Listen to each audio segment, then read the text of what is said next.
Do you see that tear? It boils and evaporates the moment it touches her cheek. From the diamond fist shattering the glacial wall to the toxic blood given to save a life. Evolution here is not a slow, gradual process. It is a violent, desperate answer to the universe's most difficult question. Do you want to live?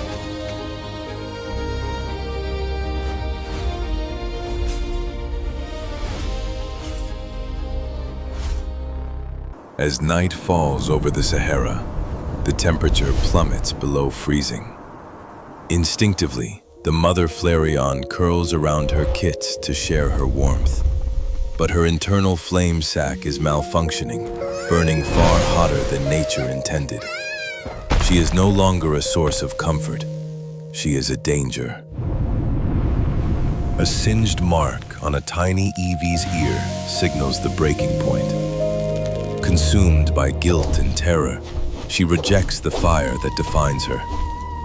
She flees into the dunes, diving deep into the cold sand, desperately trying to smother the inferno raging beneath her skin. But the sand does not extinguish her.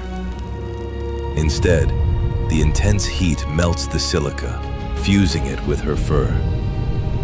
Where soft hair once grew, plates of glass and ceramic armor now form. Saharias is born, not from power, but from the desperate desire to touch her children without burning them.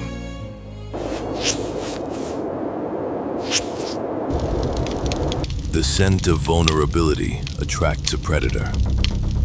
Garchomp, the tyrant of the sands, arrives to claim an easy meal. But the mother does not flee. She stands her ground, for she is no longer just a fire type. She controls the desert itself. She strikes with the crushing weight of a landslide, her glass armor harder than dragon scales. The land shark is driven back, defeated. She returns to her nest, and for the first time she can embrace her babies safely. The curse has become a shield. High in the mountains, we find an unlikely pair, a spark and a drop of water. Jolteon knows that his body is a volatile battery. One wrong move, one stray bolt of static could severely hurt little Meryl.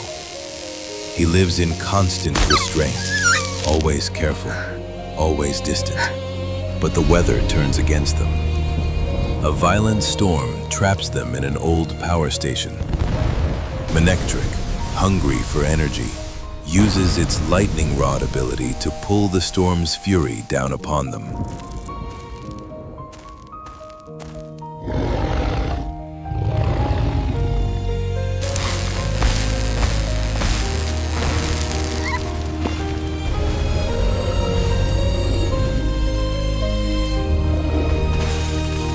With nowhere to run, Jolteon realizes he must become the shield. He intercepts the lightning meant for them both. But his body cannot contain such voltage. He begins to leak energy. A stray arc escapes and strikes Meryl. The water conducts the pain instantly. In trying to save his friend, he has realized his worst fear. Grief ignites into a blinding rage. He screams at the thunder, refusing to be a victim of his own nature. He forces his biology to adapt. Fur hardens into conductive scales. The dormant dragon-type gene awakens to imprison the lightning within.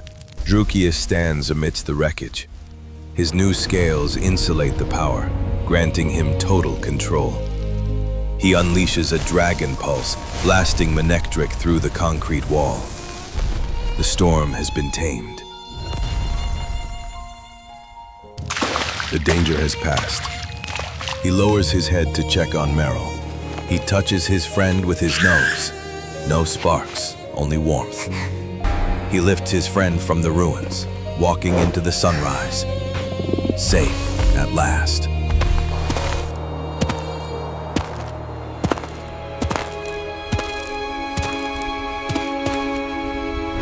land stripped of life by drought, hope is a fragile thing. An elderly Vaporeon is fading away, yet she clings to a single, withering Gracidia flower. It is the only living memory of a master who left long ago and never returned.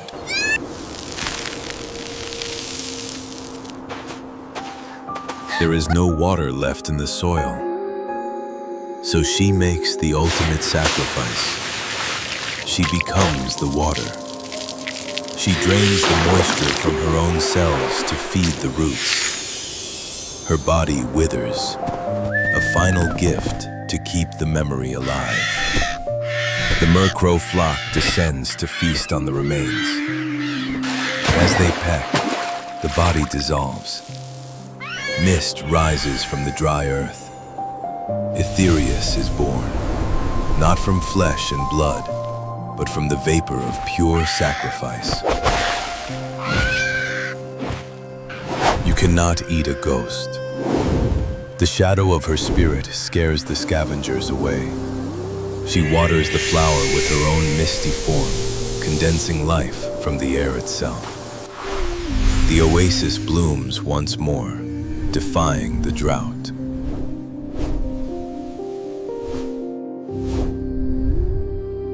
She curls around the petals, a silent guardian of mist. She is no longer bound by biological needs. She will wait here forever, the eternal gardener, watching over a promise that will never fade.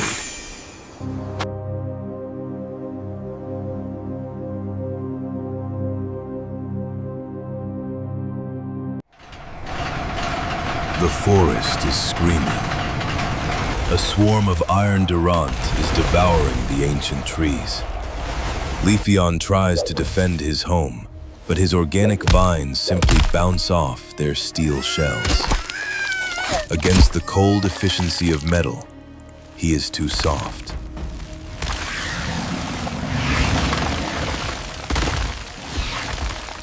He retreats into a nearby scrapyard, bleeding and broken.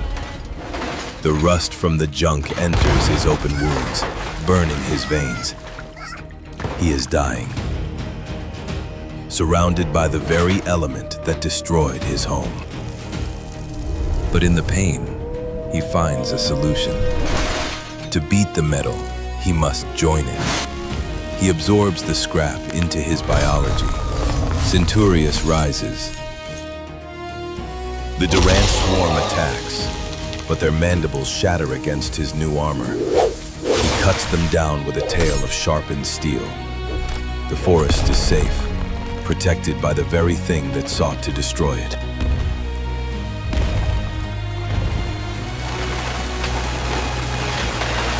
He tends to the wounded trees with gentle claws.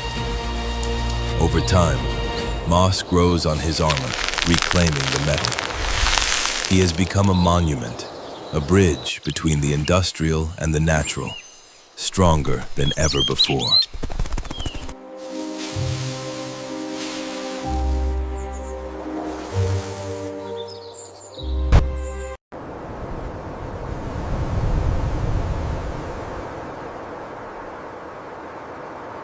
Hold it steady! I'm trying, the wind is too strong. Hurry, quickly! High in the peaks, the mountain cracks. A massive avalanche, a white wall of death, begins to fall towards the village below. The people have nowhere to run. Disaster is seconds away. Keep moving, don't look back! Glaceon stands in the path of destruction. He raises an ice wall, but it shatters like glass against the force of the slide. He is too small, too brittle to stop the weight of the mountain.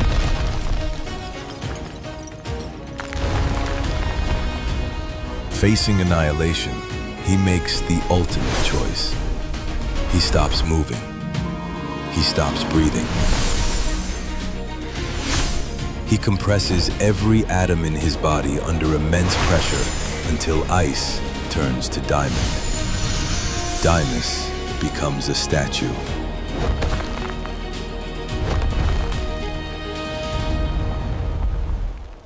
The avalanche hits with the force of a bomb. But he does not break. He does not move. He splits the flow of snow in two.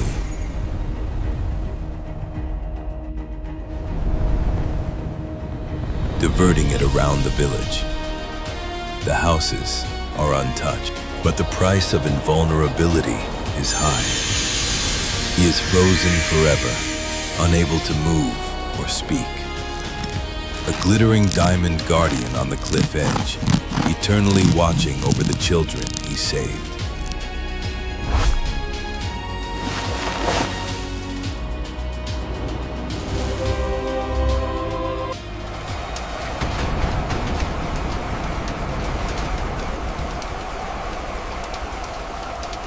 This industrial slum is toxic, a graveyard of progress. Umbreon, a creature of the night,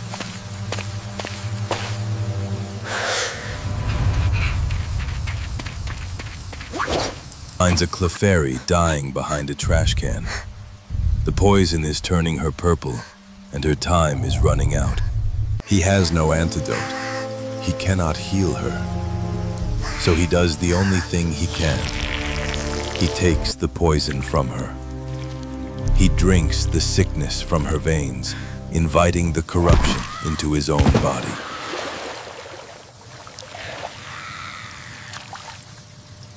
The toxin twists him. His skin bubbles and warps. He becomes Noxious. He is ugly, deformed, and radioactive. But he looks down, and Clefairy is breathing. She is alive. Muck returns to finish the job, but he finds a new opponent. Noxious is the poison now.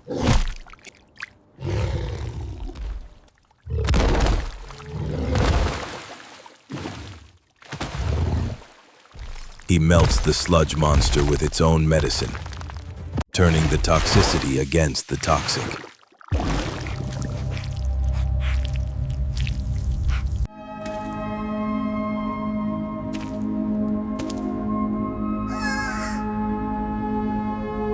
He retreats to the rooftops, hiding his face from those he protects. He cleans the streets by absorbing the filth.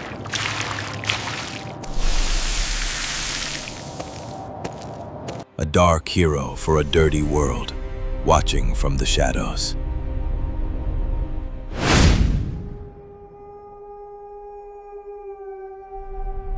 On a high cliff, a bully laughs. Machamp has pinned a helpless Espeon under a heavy rock.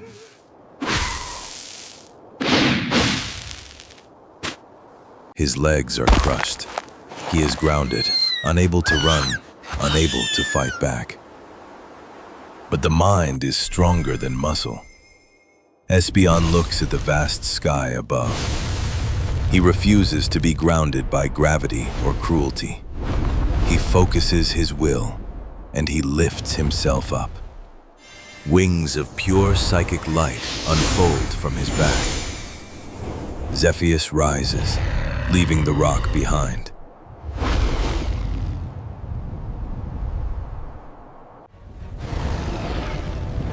He lifts the bully into the air and drops him, teaching a painful lesson in gravity.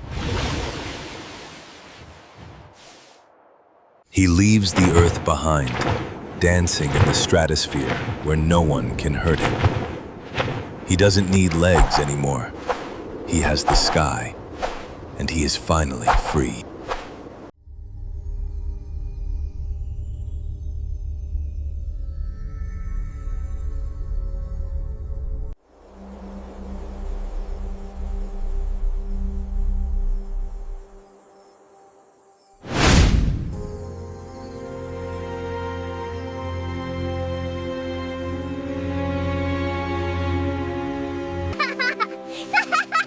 The ancient ruins are peaceful, a playground for the innocent, until the shadow falls. Hydreigon is here, The three-headed monster is in a rage, seeking only destruction. Sylveon steps forward, trying to use love and peace, but Hydreigon's steel scales deflect her charm. He tears her ribbons and targets the child. Kindness has failed.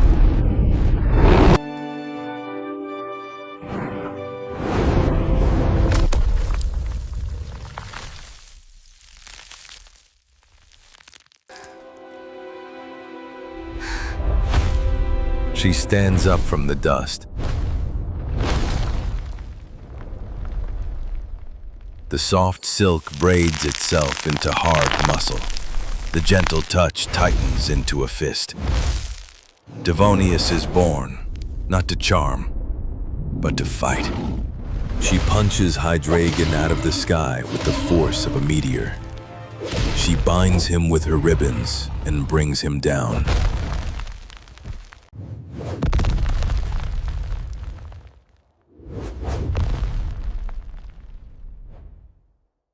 She wins, not for glory, but for the child's smile. Broken, changed, evolved.